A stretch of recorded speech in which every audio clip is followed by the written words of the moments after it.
नमस्कार, स्वागत है आप सबका। आपके साथ मैं हूं मोनिका सिंह राणा। खबरों की शुरुआत करते हैं। सीएम त्रिवेंद्र सिंह रावत ने योग महोत्सव का दीप जलाकर उद्घाटन किया। इस कार्यक्रम में पर्यटन मंत्री सतपाल महाराज, स्पीकर प्रेमचंद अग्रवाल, हरक सिंह और कृषि मंत्री सुबोध उनियाल भी मौजूद थे। आपको बता दें कि अंतर्राष्ट्रीय योग महोत्सव की शुरुआत 1 मार्च से 8 मार्च तक चलेगा। योग महोत्सव में बड़ी संख्या में योग साधक महोत्सव में हिस्सा ले रहे हैं। 8 मार्च को बाबा रामदेव महोत्सव का समापन करेंगे। हमको योग का महत्व बहुत इम्पोर्टेंट है। उन लोग जब इधर आए, उन लोग का भी जिंदगी में बहुत स्ट्रेस था ऐसे करके, तो उन लोग वो नजरिया से आए कि योग में कुछ है जो उनको दे सकता है, जो किधर नहीं मिलता है। तो हमारे लोग को वो समझना चाहिए। I am the first time in Rishikesh, but India second time. I like this place, very nice. I think it's the best place of India. It's very wonderful. For yoga experience, it's the best place.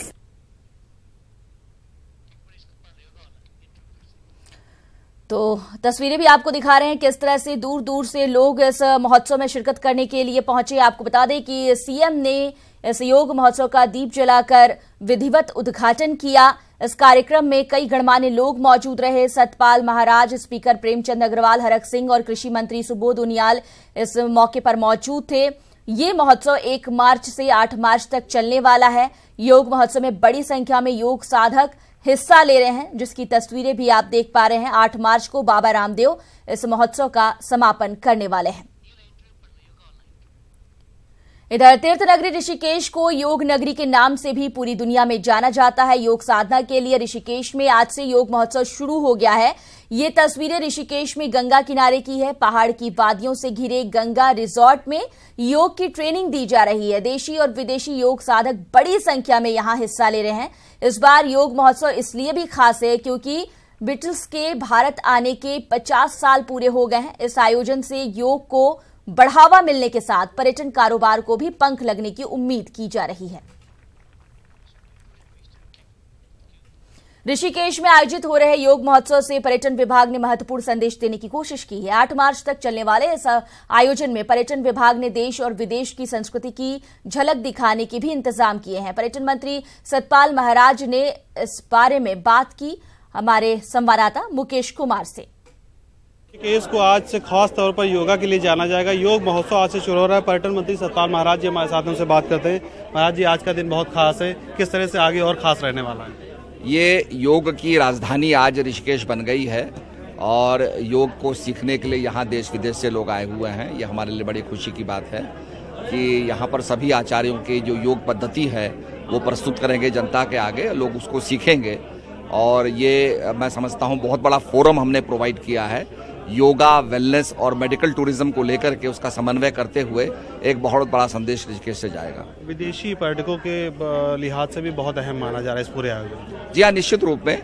और इसके साथ साथ हम 5-4 को बुला रहे हैं और मॉक बीटल्स का प्रोग्राम होगा। 4-5-6 को मॉक बीटल्स यहाँ प्रस्तुति अपनी देंगे, तो मैं समझता हूँ जनता को वो भी देखने का सुअवसर प्राप्त होगा। निश्चित तौर पर इस बड़े आयोजन से पूरे उत्तराखंड में एक अलग मैसेज जाएगा और देश विदेश की जो संस्कृति है उसकी झलक भी देखने को मिलेगी। कैमरा पर्सन अनिरुद्ध रावत के साथ मुकेश कुमार, ईटीवी न्यूज, ऋषिकेश।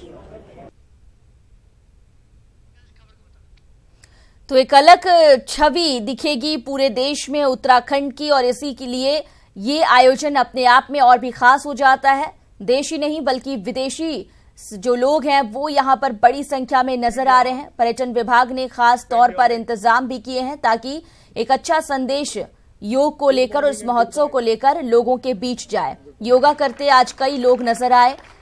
1 तारीख से लेकर 8 तारीख तक ये महोत्सव इसी तरह से चलेगा और 8 मार्च को बाबा रामदेव विधिवत तरीके से इस महोत्सव का समापन करते नजर आएंगे। पर्यटन विभाग ने खासा इंतजाम किए हैं। दूर दूर से लोग इस महोत्सव में हिस्सा लेने के लिए पहुंच रहे हैं। काफी खास ये महोत्सव क्योंकि योग मिटाए रोग ये कहा जाता है और योग को जिस तरह से पूरे विश्व पटल में लाया गया सामने, ये काफी महत्वपूर्ण और भी ज्यादा हो जाता है। और फिलहाल उत्तराखंड के सीएम त्रिवेंद्र सिंह रावत क्या कुछ कह रहे हैं, सुनिए। और देश विदेश से आए हुए सभी योग प्रेमियों का मैं आज उत्तराखंड में बहुत बहुत स्वागत करता हूं, अभिनंदन करता हूं और बार बार वो यहाँ पर आए, ऐसी भी मैं प्रभु से कामना करता हूं। बंधुओं, महर्षि पतंजलि ने पतंजलि योग सूत्र में कहा है, योगेन चित्तस्य मलेन वाचः मलम शरीरस्य वैद्यकेन योगः करोतं प्रवरं मुनिना पतंजलिं प्राञ्जलिरानतो। और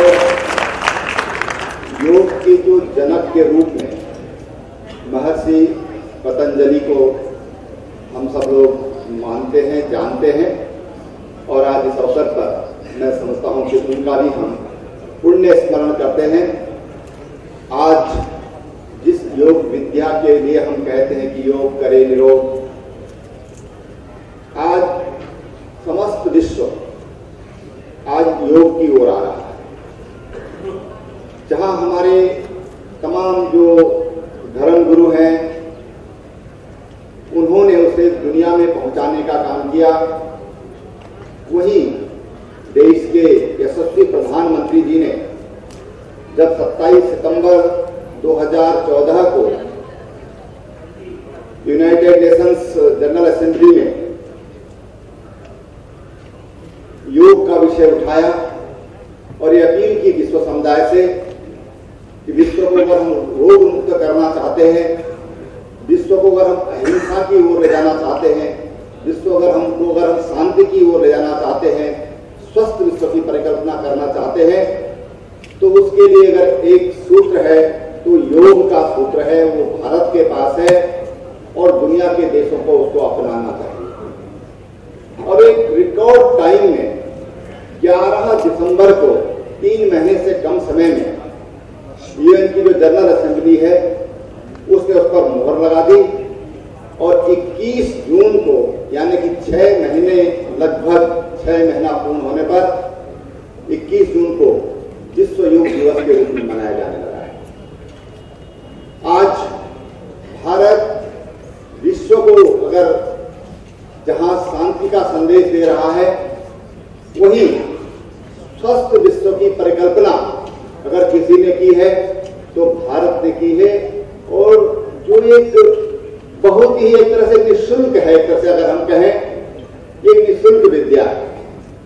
1985 में जब मेरी आयु 25 वर्ष की थी तो जिन्होंने इस इंटरनेशनल योग महोत्सव की शुरुआत जहां से हुई उत्तराखंड में या तत्कालीन उत्तर प्रदेश में, योग गुरु BKS आएंगर 1985 में बेंगलुरु में मुझे भी उनके सानिध्य में योग का मैंने प्रशिक्षण लिया था।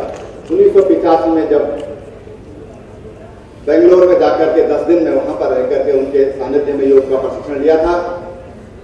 और योग विधा को जिस तरह से और जितने तरह के जो आयाम हैं योग के, जिस तरह से BKS आयंगार जी ने, मैं समझता हूं जितनी मुद्राएं योग की उन्होंने रिसर्च की है, सिखाई है दुनिया को, शायद दूसरा कोई उसको नहीं कर पाया और उनको भी हम आज यहां पर स्मरण करते हैं।